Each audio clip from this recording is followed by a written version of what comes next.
This is the Puck Junk Podcast.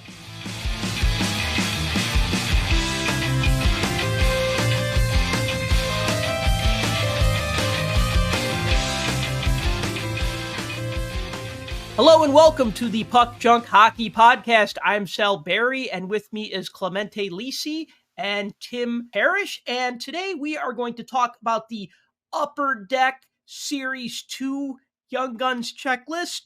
We're going to talk about the All-Star jerseys for the upcoming 2024 All-Star game. Guys, how you doing? And Tim, I'm going to start with you because I'm trying not to laugh because underneath your picture, it says poop emoji. Like, did you try to copy and paste a poop emoji as your name, but it just didn't work? Or are you just kind of putting that in sarcastically? First of all, this could be my antidepressants talking, but I'm doing great. So thanks for asking. No, I did that intentionally.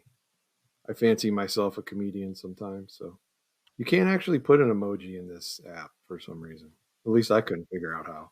Yeah, so we're using StreamYard now to record our podcasts, and we can put like our name and stuff. And who knows, maybe one day we'll actually stream live. Still not sure if I want to take that. Sounds like such a big step, but that's kind of what it's for. But anyway, so all right, you're doing great. And Clemente, how are you? Still hating the trade nights, I see. Of course. I mean, that's my brand now that I'm anti-trade night. No, I mean, I'm for trade night if trade night ever got good, but it's not good. So how you been, man? Good, cold, but half the country's probably freezing. I don't even want to hear The warm parts are cold. I mean, the warm parts of the country I'm talking about. Your cold is 30 degrees warmer than mine, so I don't want to hear it. Yeah, but Northeast gets really cold. I mean, when we're like 30, 35, 40 degrees and then they're hit with like some killer snowstorm and they're like, negative 12 or whatever. So I will only posit this, that New Yorkers walk a lot. You don't really drive anywhere. So when it's cold, even if it's not, negative, it's cold. But anyway. You got to walk fast and work up a sweat. Or just stay home, which is what I've been trying to do for days now. There you go. That's a better option. Yeah, fortunately, I was able to stay home today and watch hockey and do stuff, because I don't have teaching today. But, last week when we recorded, a couple of things. One was that we got a couple of nice comments that I wanted to bring up that I forgot to just copy into my notes to read off. And then the other thing, we were talking about a negative review where somebody said some things about Tim, and that part of the podcast got messed up. Like the audio got messed up, so I had to cut it out. Sounds like sabotage to me. No, I mean, technical glitches happen, and also my computer's like 6 years old, so it could be any number of reasons. But I'll start with this first. So somebody with the username of Mike Dennis Emporia, Kansas. Okay, whatever. Not only does he tell it who he is, but where he's from. Yeah. He left the rating 4 out of 5 stars. Okay, I'll take that. That's 80%. That's passing at the end of the year. And he titled it Discrepancy in Hosts. And then he wrote, and I'm not making this up, he wrote, Sal is wonderful, joyous, full of detailed stories. Tim is so flat in affect and lacking energy. He often just dismisses or is nonplussed by Sal's points and then offers something unoriginal and says it multiple times using slightly different words. The info is awesome and I will listen just for Sal. Step it up, Tim. Now I will tell you, my mom did not write this. She's dead. My dad did not write this because he wouldn't even know how to find a podcast. So this I'm was sorry, not... I didn't mean to laugh at that. No, I mean... I was going to say the check cleared. You're Sal, right? The check cleared. Yeah, right. Exactly, Clemente. I'll PayPal you. You're still writing checks. I don't know. Yeah, exactly, right? Like, how much would it cost for a 5 out of 5 star review? You're like, my mom didn't write this. Well, how come? Well, she's dead. I'm sorry. That got me. That's my nonplusness. Anyway, yeah. So nonplussed and unoriginal. Don't forget that. That's the most important. I like that they said that you say the same thing, just using slightly different words. Yeah, I don't know what that means, but okay. I'll be more mindful of that, and I'll make sure I over-explain, and then make sure I explain it again just to cover. And have that thesaurus handy. Now, on the other hand, somebody left a couple of nice comments. Someone named Jenny, who's a reader on the Puck Junk blog. I forgot to mention this last week, but when we were talking about resolutions, she said, my resolution is to organize my collection. It is every year, and to read more Puck Junk. Thank you, Sal, for all that you do. I love the podcast, and Tim as well. In my inbox every week, there isn't enough good hockey hobby content, and you guys really help fill that very important void. She also said on another blog post, love that you added Clemente as a writer. He really knows the hobby. I always find his posts interesting. I learn something new each time I read this website. Keep it going in 2024. So there you have it. I see my check cleared then. Yeah. That's got to be one of your relatives there, Clement. I said my check cleared. You know. So. Yeah. Do you have a cousin, Jenny? Sometimes I'd open the checkbook a little more, I guess. I don't write checks. Now we just Venmo everything. I don't even have a checkbook, if that tells you anything. Not counting like a rent check or a utility check. I guess I was going to say, when was the last time you paid a check for something? But actually, I can think of a lot of things I still pay for. I mean, I still have checks. I mean, I don't write them with the frequency that I used to maybe 10 years ago. But like sometimes, like if someone comes to the house and like a handyman or something, we had like some plumbing work done back in November. I'm not giving them a check. You know? Yeah, because you don't have like $900 lying around the house. Like, here you go, right? Change a faucet or something, or like, and then they don't take credit cards because they don't want credit cards. And so then you just write them a check. Right, and then you have a receipt of the transaction. You know what scares me is when you're in line at the supermarket and someone pulls out a check. You ever see that? That's always... Yeah, it happens all the time. Yeah, that's always... And I immediately look behind me. If there's no one there, I go to a different lane. Yes, because you know you're going to be there a while otherwise. Yep. Yeah. Yep. Just to give you an example of that, I had my account currently was opened in like 2012, and we started the checks at number 600. And right now, I think we're on like 1650. I think I say that's how many checks have been written in the last 14 years. Right. Yeah. So there you go. Yeah. And 90% of those were written by my wife, not me.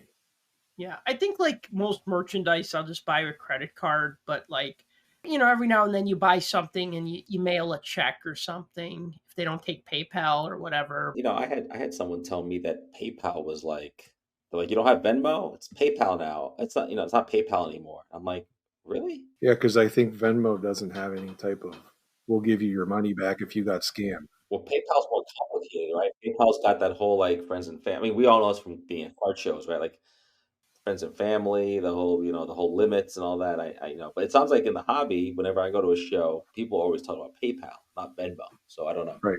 Maybe people in the hobby are more for PayPal, but the person told me, "Oh, you don't have Venmo." I said, "No, I have PayPal," and they were like, "Oh, you're a boomer." I'm like, "Great." Yeah, how about it, right? I got called a boomer for using PayPal. I thought like, hey, it's attached to my AOL account. No, I'm kidding. I actually remember the first thing I bought with PayPal.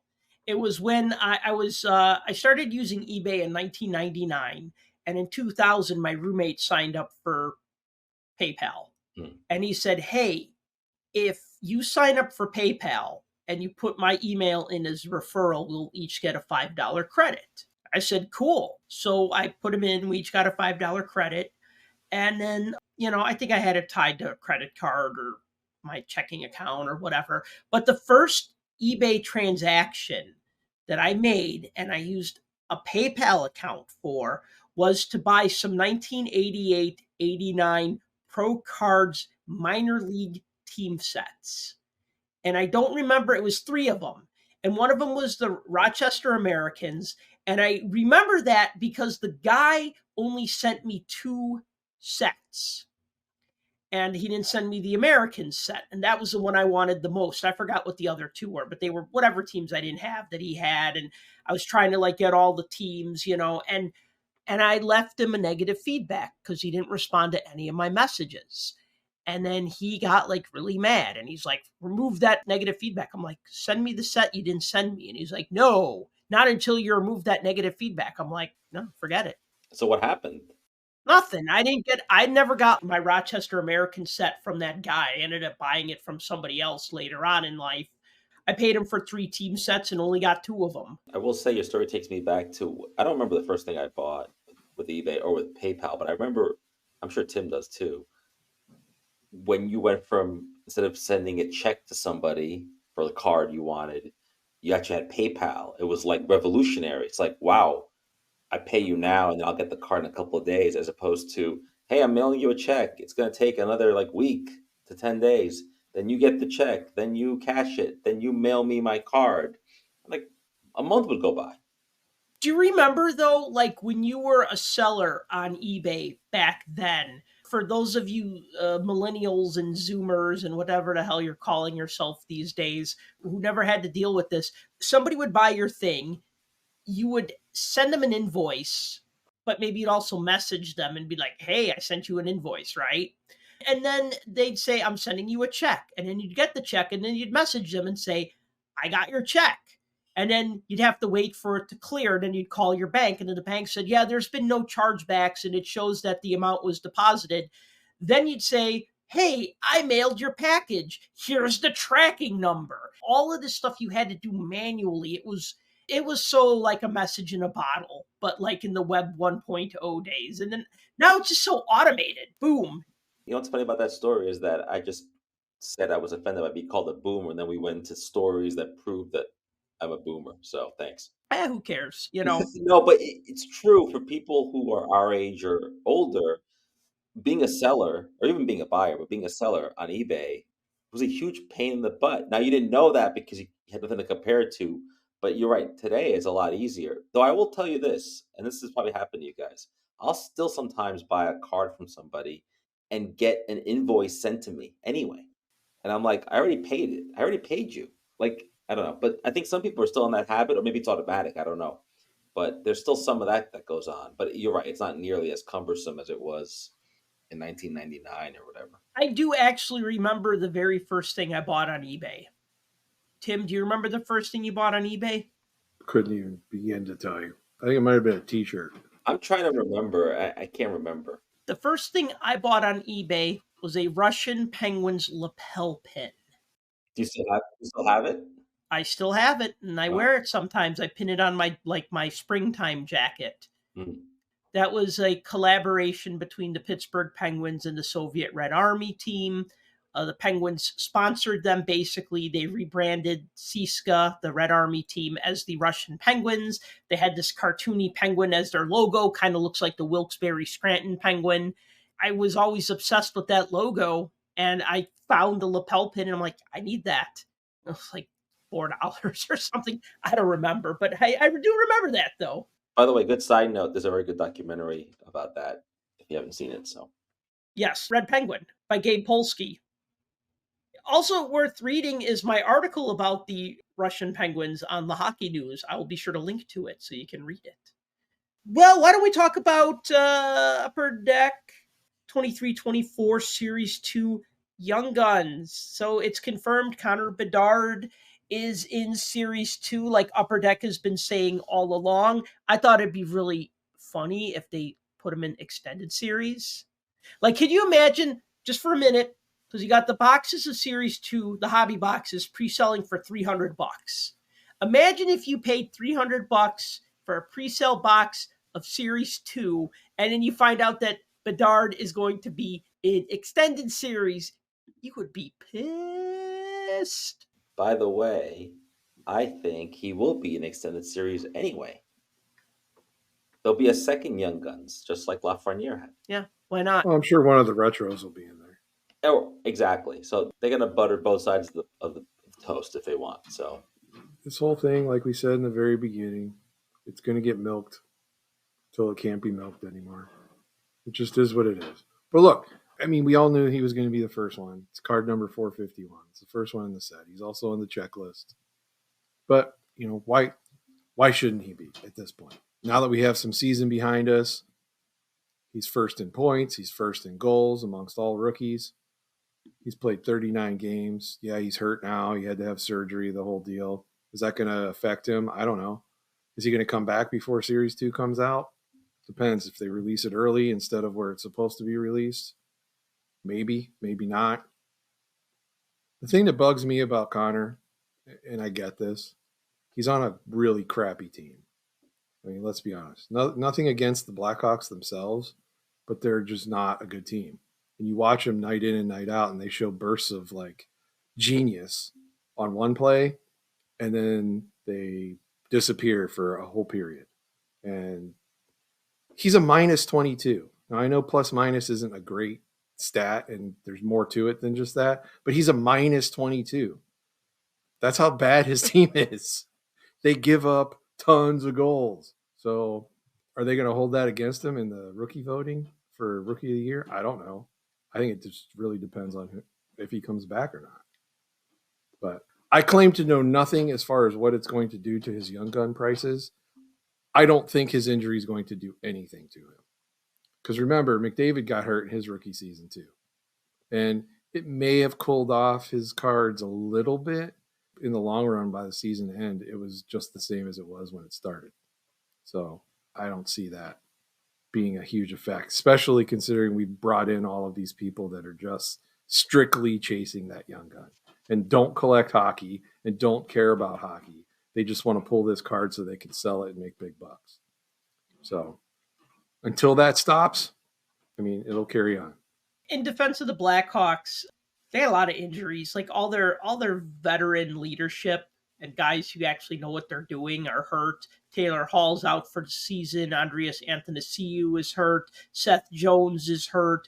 Nick Foligno broke his finger in a fight when he went after the guy that fractured Bedard's jaw with what was a clean hit, but still. I'm probably forgetting a few other guys who are hurt. Oh, and then Corey Perry was put into exile. So, I mean, like, all these guys that they brought in, like all these veteran players are hurt. You really have like the kids running the show and it's like sink or swim and they're sinking. They're kind of swimming, but that's what I said. Nothing against the team itself. It's just. Well, wait, how did the Penguins do Crosby's rookie season? The Penguins were bad. That's the whole reason why they had Crosby. Right, exactly. So saying, well, Bedard's playing on a bad team. It's like, well, yeah, that's how it works. The bad team gets the top pick. And then they continue to be bad for a while. They didn't make the playoffs that year, and then they made the playoffs after that. Mm-hmm. And didn't stop making the playoffs until recently. So, but, I mean, you got a cast of characters that surrounded him. You had a bunch of other up-and-coming players. The Blackhawks do as well. I mean, another player that's in this checklist is Kevin Korchinski. I don't say people are going to sleep on him. People in the Chicago area will probably still collect him because he's a Chicago player. But I think because his name's not Bedard, people are going to kind of forget about him. Now, he's by no means like top 10 in scoring and stuff like that. But if you look at the overall rookie leaders in points, he's top 25. So, and he's a defenseman. That should be pointed out. Right. And plus, he logs a ton of ice time. I think he averages almost 20 minutes a game, and he's played 37 games. So, a couple of interesting things. There's 6 Columbus Blue Jackets in Series 2, Young Guns, which was the most. Surprisingly, Adam Fantilli is not one of them. Yeah, how about that, huh? Yeah, so he and Logan Cooley are not in Series 2, so Upper Deck is holding them back for extended series, which I think is a good idea to not put all your eggs in one basket. It kind of seemed like Series 1 was kind of like whoever we had left over from the previous season and maybe guys that we could kind of rush into Series 1. Series 2 was always like, okay, these are the guys who really made their debut in the fall. And then when they started doing extended series, it's like, well, who's left? Who's left? Like, oh, yeah, this guy played one game after the All-Star game, or maybe the cutoff is the All-Star game. I don't know. But you know what I mean? It's always like, I don't want to say the leftovers, but kind of like the late season call-ups, if you will. No, at that point, it generally is the leftovers. You can call it that. Yeah, but I mean, look, you never know. I mean, you got guys that they come up, they play 2 games at the end of the season. Usually, though, they tend to be in Series 1 then. Like Devin Levy, who's in Series 1, the Sabres goalie. Oh, Levi, yeah. Levi, sorry. Why did I say Levy? Levi.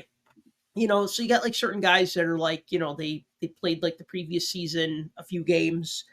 Personally, look, we know that more than 150 guys make an NHL debut in a season.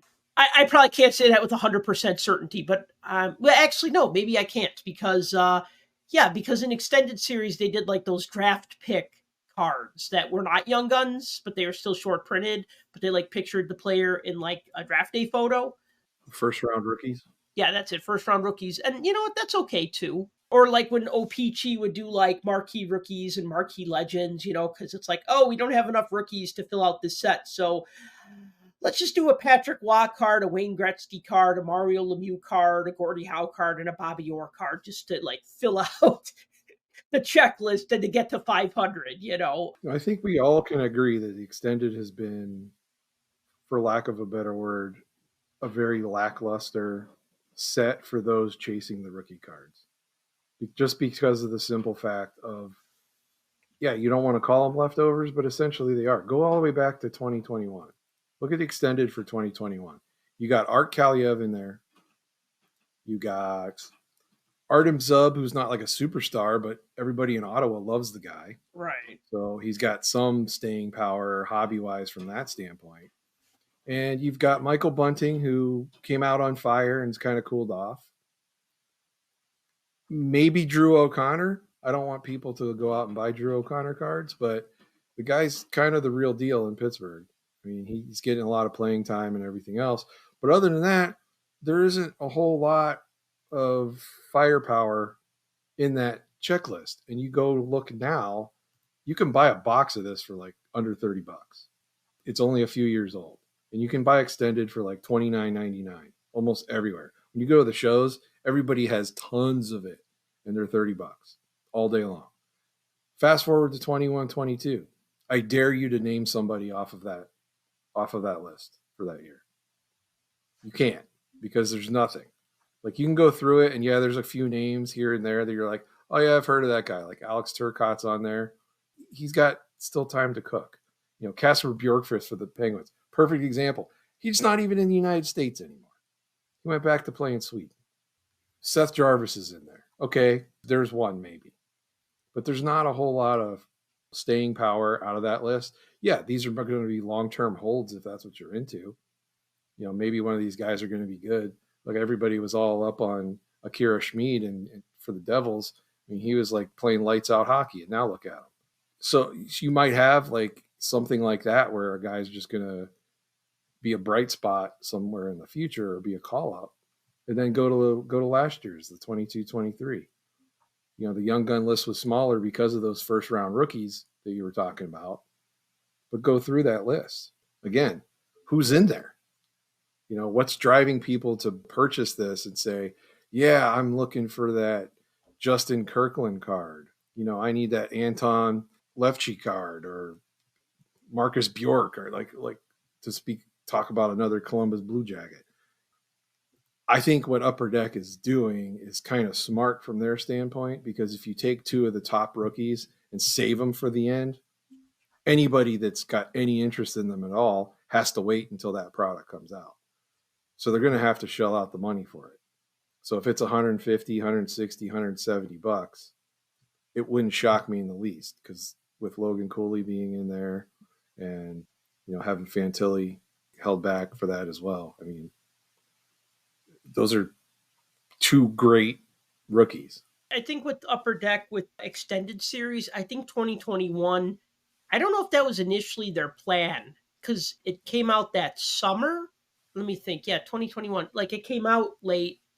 I mean, everything came out late. But I think as they keep doing a third series, they keep fine-tuning it. You know what I mean? Okay, the first year it only had 30 young guns and not 50. All right, so let's try to get it to 50 short prints for whatever reason. I guess you could do 30 short prints per set. And then they do a lot of inserts. And I can't believe how those inserts just don't get any love. Like, I know there's so many inserts and it's overwhelming, but like, extended series has always had really good inserts. Absolutely. With like holographics and UD3. I mean, they did like a lot of like those late 90s, early 2000s inserts that were like really cool. Yeah, they had the finite radiance ones. Yep. And like, nobody cares. Well, and that's the thing. One thing that drives Upper Deck flagship into the ground is when it hits EPAC. You know it, Clemente, you know it, we all know it. When this stuff hits EPAC, those inserts that you could get $1 or $2 for are now 27 cents because it's always the race to the bottom on there. Everybody's trying to have the lowest price so they can make the sale, and it's the race to the bottom. And you have all of these inserts now that you can pick up. There's no denying they're really cool. The designs are great. The throwbacks, I love it. They're awesome. That's why I think $30 for extended from 2021 it's ridiculous. I'd buy that all day if I had nothing else to buy. Or a retail box for 15. There's that too.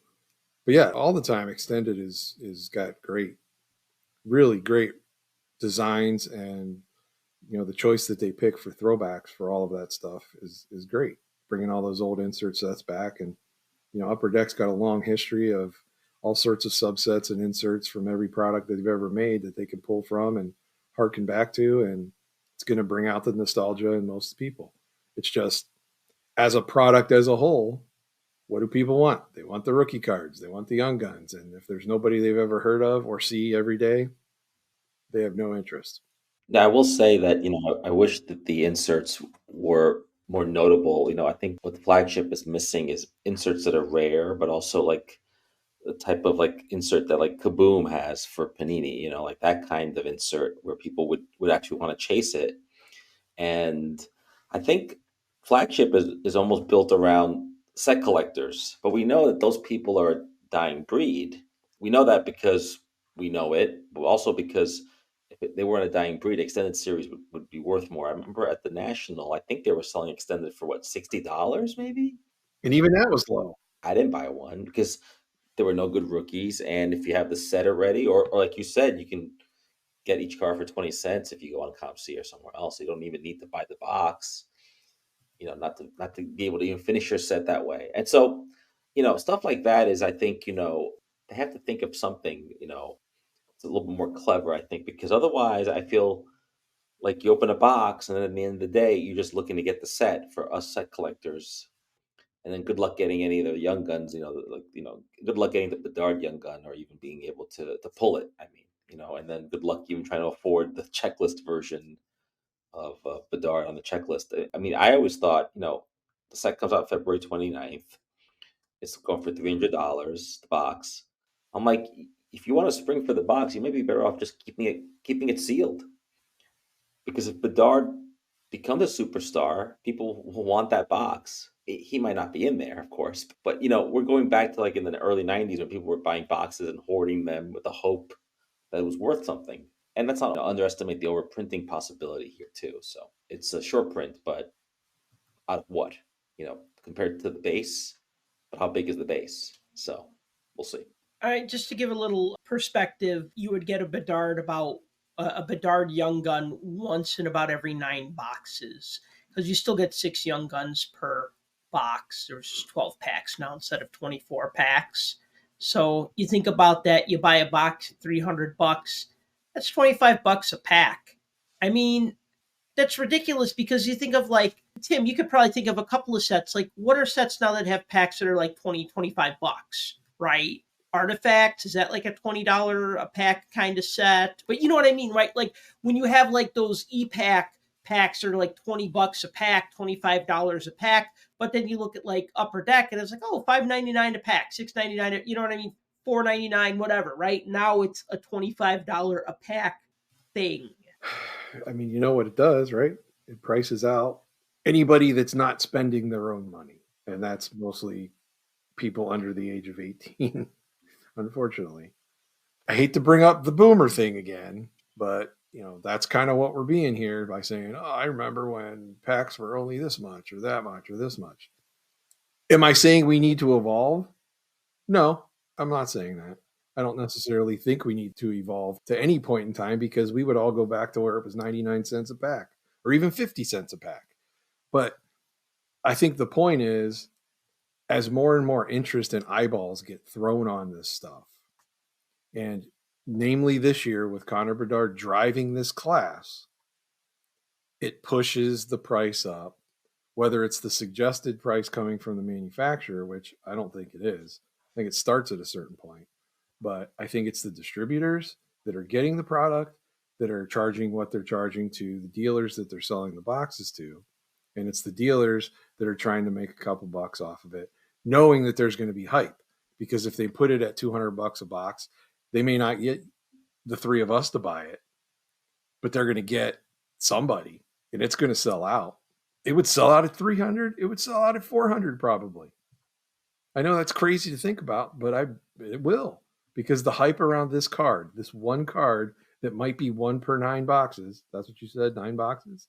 The hype around this card is it will at least be $1,000 initially, at least, probably more, but I bet it's at least $1,000. If the draft day card that is not by any means rare, I point you to closed eBay auctions now if you don't believe me. If that card is selling for 400, the Young Gun has to be 1,000. Has to be more than double, right? Yeah, has to be more than double. Easily. And again, is it going to be rare too? No, it's short printed, yeah, because it's a Young Gun. But is it going to be any more rare than any of the other Young Guns? I don't think so. Yeah, but you guys have pointed this out before, and we'll point that out again. Connor McDavid's Young Gun is not rare. If you look at the PSA number graded cards, and people will still pay a lot of money for it. He's a great player, we know that, but that card isn't rare either. And I guess maybe demand is what drives the price. It's not the scarcity. We always think it's scarcity or how rare something is. I'm starting to think it's not, because it doesn't matter. It doesn't matter how many. If they printed 1 million of them, people would still want them. You know? Yeah. And is it going to cool off? Absolutely. Will it cool off in 6 months? Maybe not. Will it cool off in a year? Maybe a little. My fear is that he'll take off, and the price will never then come down enough for people like us to jump in. Because if it's starting at 800, it goes to 1,000, goes to 2,000. Then let's say he gets hurt or something happens, it goes down to 1,500 or 1,000. Is it going to ever go down past that original starting price that we see on day one? It's not going to go down to where we want it to go down to. We want it to be a $20 card so we could finish our sets. I get it's not a $20 card. I understand that. 500, 300. I mean, and that's crazy to think that that's within reason. I think this will be more than that. And I'm afraid that short of a big lull or some really bad injury to him, and we don't want that, this price isn't going to go down. No. And so then people will never be able to get in. Nobody wants to see anybody injured or anything, and especially not a player like that that's going to drive eyeballs and demand for the product, both card-wise and the actual NHL itself. Because people want to see that. They want to see this phenom. They want to see goal scoring. They want to see, the next one. I hate using that term. No, but I agree. It's good for the league. It's good for everything. So we're not here to complain. We're just trying to figure out where this runaway price will be for a card that ultimately may not warrant it. That's all.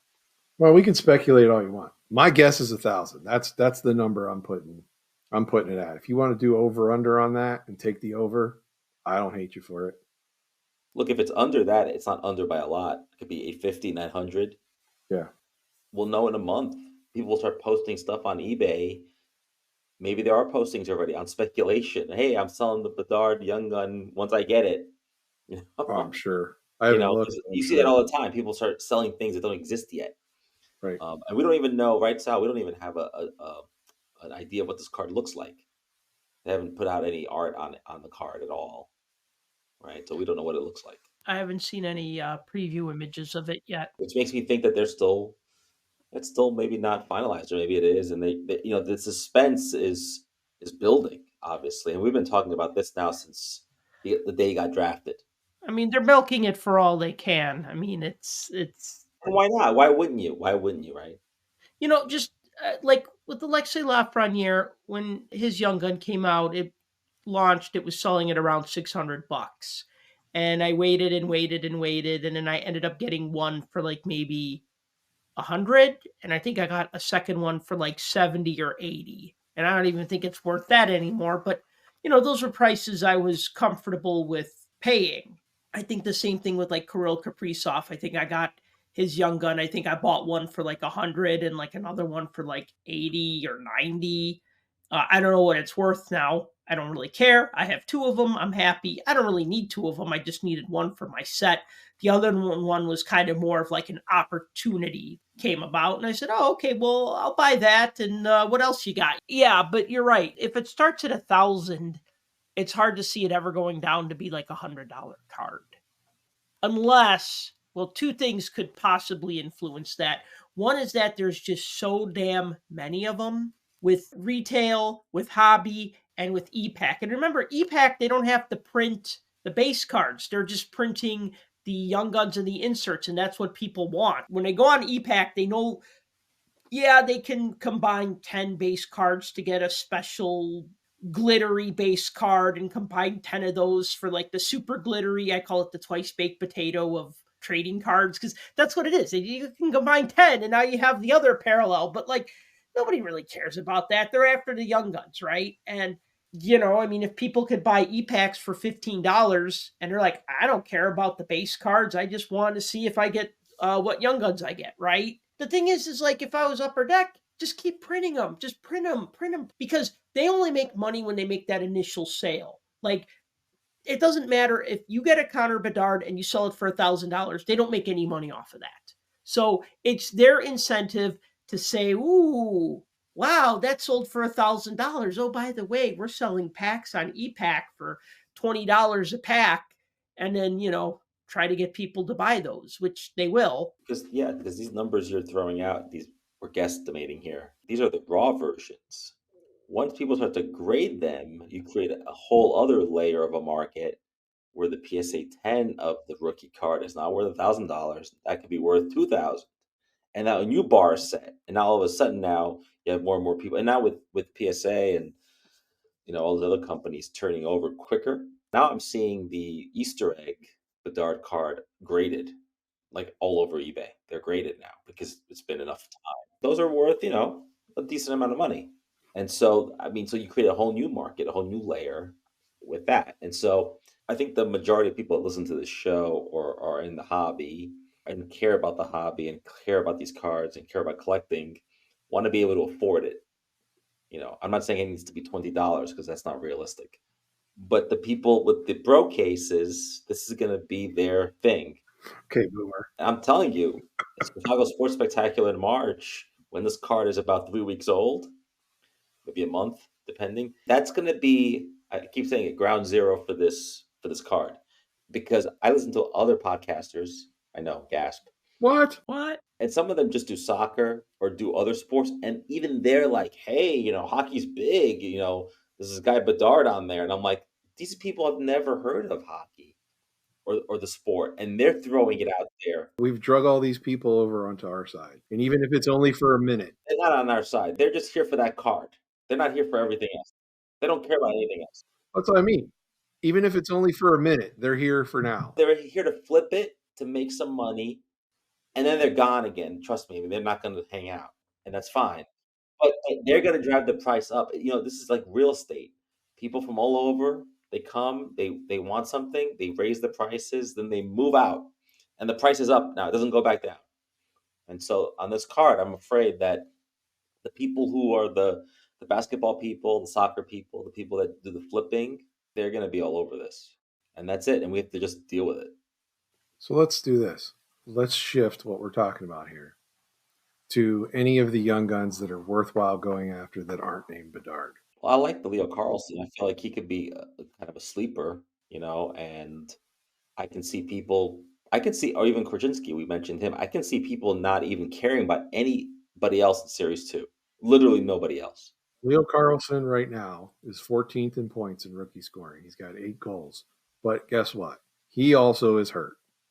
So Carlson's got kind of that, okay, this guy's injured, so now his name's going to be out of the news. And he was the one guy that everybody had as their great white hope of being able to catch Bedard and knock him from, the top. Well, if they're both hurt, that gives other people a chance to maybe catch up a little bit. And if you look at the list of guys that are in there, look, if you take the top 25 rookies in scoring, the top 25 right now, 11 of them are in this checklist. 11 are in this checklist. So you can't tell me that it isn't a fairly strong checklist when it comes to decent rookies, because it is. It's by far a decent list. And I'm not talking their top, because we're listing 25 rookies, and generally anything below number 10 is just a crappy player. Yeah, well, they're still playing games. I mean, you've got like Zach Benson, for instance, who plays for the Sabres. Guy's played 34 games this year. He's 17th in points, 18th in goals, but still, he's a top 20 rookie right now. And he's getting a lot of ice time and getting the chance to play a lot of games. You got Matthew Poitras on there. Again, 15th in goals and 15th in points. But he's played a decent amount of games to actually register that. Minty. I mean, bring up another Ducks player. Great player. Pavel Mintyukov. Guy's played 40 games this season. I mean, he's 10th in points in rookie scoring. So there's a lot of guys on this list. Another one that I like is Tyler Kartya from the Kraken. This he's fun to watch. And he's played all 42 games that they've played already this year. So, I mean, he's out there. I'm not saying go after these guys and chase them down and put all your money into them because I said so. Definitely don't do that. But are these guys that have potential that a year, 2 years, 3 years down the road that these might be $20, $30 Young Gun cards, $40, $50? Yeah, there's a good chance of that. That's what I mean. I mean, I feel because the heat's off on these guys in terms of demand. So it's all going to be on Bedard. So you're right. Maybe these guys are all going to be going for $10, $15 maybe. And that's pretty good when you can get them all. You can gobble them all up. Maybe the key is to gobble those guys up first. Worry about Bedard later. When Connor Zary 3 years from now is like in the top 10 in scoring, everybody will be like, where's this guy's rookie card? And no one's going to remember where it came from. It's going to be something like that. Right. Two things real quick. Well, Connor Zary's actually 5th in rookie scoring right now. And, Leo Carlson actually came back today. He was playing in the Martin Luther King Day afternoon game against the Florida Panthers. He actually tried to pick a fight with Matthew Tkachuk, which seems like a good way to get re-injured. Well, look, he's a big guy, though. He's a big guy. He's got fire. Yeah. He's got fire. And he's willing to go out there and mix it up. I still think, this is, again, my opinion, and I've said it before, I still, to this day, think that there is a better rookie, but it's not in this class because his rookie card was already out. Not last year, I think the year before. But he's still eligible to be the rookie. You're thinking of Marco Rossi, right? Marco Rossi. That dude is the real deal. He's still a rookie, technically. He could shoot. He could score. He's a playmaker. And the dude will mix it up because he plays heavy. And he's got like everything you'd want in a player. And he's in the top in scoring. I think he's in the top 3 for rookies because he's still rookie eligible. So Right. It's kind of crazy when you look at that and you're like, wait a minute, Marco Rossi, I think his rookie card was like 2 years ago. Well, yeah, it was. So, I mean, I don't know. Look, I'm not saying, Bedard is the be all end all to this set. It's going to drive the set, and a lot of these guys are going to be forgotten. But again, don't forget them, is all I'm saying. There's still opportunity there for some decent rookie cards to come out of this class. Maybe not by the end of the year, maybe not next year, but within the next 2-3 years, there's at least a half dozen, if not 10 guys that are going to be sought after out of this checklist. I have a couple of examples. I remember in 05-06. Now, I never did get a Sidney Crosby Young Gun. Could have had one for $100. Didn't buy it. Still kicking myself. Alex Ovechkin, never got his Young Gun. But I remember, everybody else was being thrown into, the bargain boxes on all the sets, not just necessarily Upper Deck Series 1 and Series 2. So I remember getting, rookie cards of, Henrik Lundqvist and Corey Perry and Corey Crawford and Duncan Keith. Maybe not him so much because he's in Chicago, but even in Chicago, nobody was collecting Corey Crawford because he was still in the minors. But like a lot of the good rookies from 05-06, I was picking up for next to nothing because everybody was like Crosby, Ovechkin, Ovechkin, Crosby. And if it wasn't one of those two, then it went into the quarter box or the 50-cent box. Likewise, 15-16. Connor McDavid overshadowed everybody in that Series 1 class. But I mean, it also had Dylan Larkin. It also had Artemi Panarin and probably a bunch of other guys that I'm forgetting were in like Series 1. But those cards were like worth next to nothing because everybody was so fixated on McDavid that everything else just kind of got cast aside, and now those cards have some value to them. And so you do see that. The hot card goes up right away. The other cards just take time, and then people figure it out and go, oh yeah, that guy's pretty good. I should get his rookie card. Oh, it's from 4 years ago. Okay, and then you start getting, the uptick in the prices. You know what I think's funny about this checklist? It's kind of changing the subject, but card number 462 and 463. If you take a glance and just look at the checklist, you have to do a double take because you're like, what? Because 462 is Alex Laferriere, and it looks like it says Alex Lafreniere. And number 463 is Matt Murray, but not like Matt Murray, two-time Stanley Cup champion, but like the second Matt Murray that plays for Dallas. And he's also a goalie, which is super annoying. Yes, right. So it's like, I'm looking for Matt Murray, 2 hands go up. The goaltender, Matt Murray, both hands go up. The goaltender who won the Stanley Cup, Matt Murray. Oh, okay. Yeah, so I thought that was funny as I was looking through that initial checklist. Because I was looking to see who the Penguins were on the list, and I saw Matt Murray. I'm like, I did like a double take. I was like, oh, yeah, that guy. Well, when I was looking at the Topps Now stickers for the week, and I saw that they had a Matt Murray sticker with the Dallas Stars, and I'm like, wait, when did Murray get traded to the Dallas Stars? Like, I can't keep up with his career. It's another Matt Murray. Well, that's awkward. Yeah, that's kind of weird. I just wonder if Ryan Shea is going to be in a Blackhawks uniform or a Penguins uniform. Well, he was traded to the Penguins, right? He was. Well, he was signed. Yeah. I mean, his rights were signed by the Penguins. Yeah, so he's going to be in a Penguin uniform because his NHL debut is with the Penguins. I don't know. Oh, yeah, it might be a head and shoulder shot. Always hated those, Now with Red Wings or whatever, or now with the Penguins, or now retired. Let's talk about the All-Star jerseys. Tim, I'm going to let you look up what they... Oh, yeah. I'm pulling it up right now. What am I looking at? They're All-Star jerseys. Wow. So the thumbnail for this only has the center two that were in the promo photo. Mm-hmm. And I'm like, is this a ketchup and mustard bottle?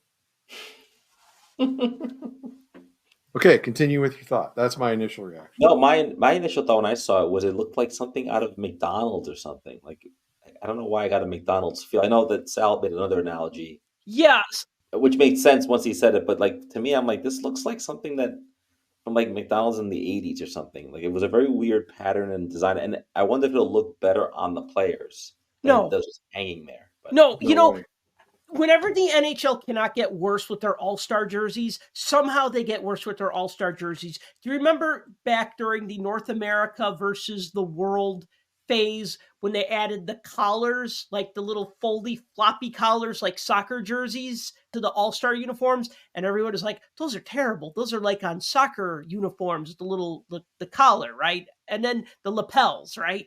And then remember a couple of years back, they had like the bright green and like, was it like green and gray and black and white? They were just like, not like the Dallas Stars does that punch you in the eyeballs green, but I like that. I call them the Mountain Dew jerseys, the bright green that they wear against the black. But like the NHL, like every couple of years, they come out with jerseys that are just terrible. All-Star jerseys that are terrible. I mean, yeah, you know what? The orange and the black were atrocious, but that's what I grew up with, and I liked them. because at least it was styled after the logo. And it's like, okay, these are our colors, black, white, and orange. So that's the colors that the All-Star jerseys used, and that's fine. And then they, in the 90s, they went with like the teal and the purple and, more 90s colors. But these look like if the original crew of the Star Trek Enterprise played hockey, they would be wearing these jerseys, because we have a bright yellow jersey that's the same color as Captain Kirk's shirt. And yes, I know Kirk sometimes wore a green shirt, but he wore yellow. We have a bright red one that Scotty wore. We have a bright blue one that Spock wore. I mean, and then there's like a white one. And now in like the reimagined Star Trek series, the medical, like I think Nurse Chapel wears like a white tunic or whatever. So these could be freaking Star Trek hockey jerseys. Then they got an NHL logo, but they have bubble letters.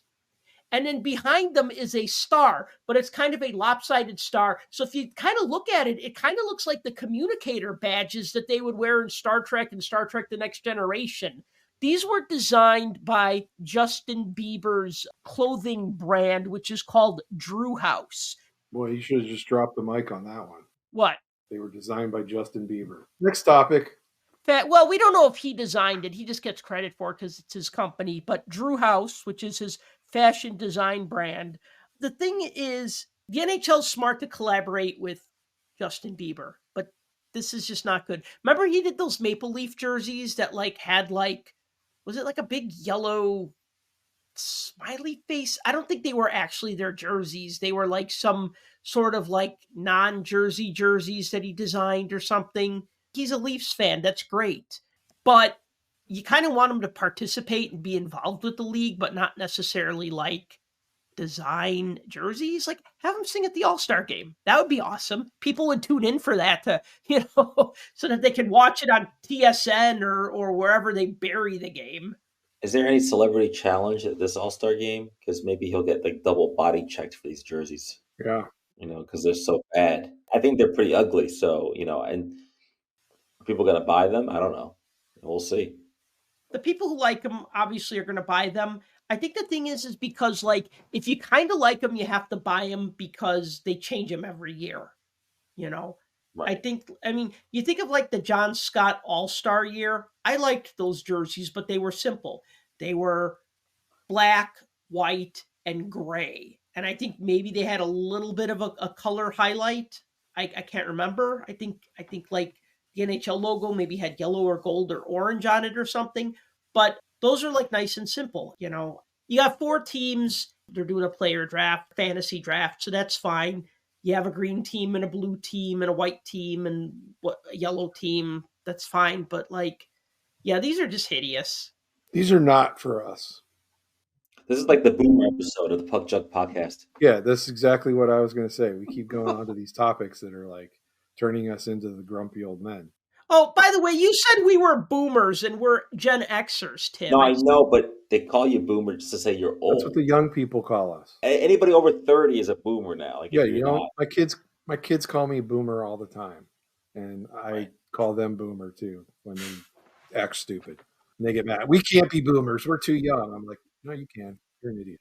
But the truth is, we're living up to that. We're living up to that billing. We're getting grumpier with every topic here. Well, yeah, and here's the thing. Here's what I'm getting at on these. We watch the All-Star game, like the 3 of us. A lot of our listeners may watch the All-Star game. I also know that there's a bunch of people that listen to our show that absolutely abhor the All-Star game and hate it, and it's not hockey, and it needs to go away, and every time we talk about it, they change the station. I get it, okay? But we're going to talk about it because we are.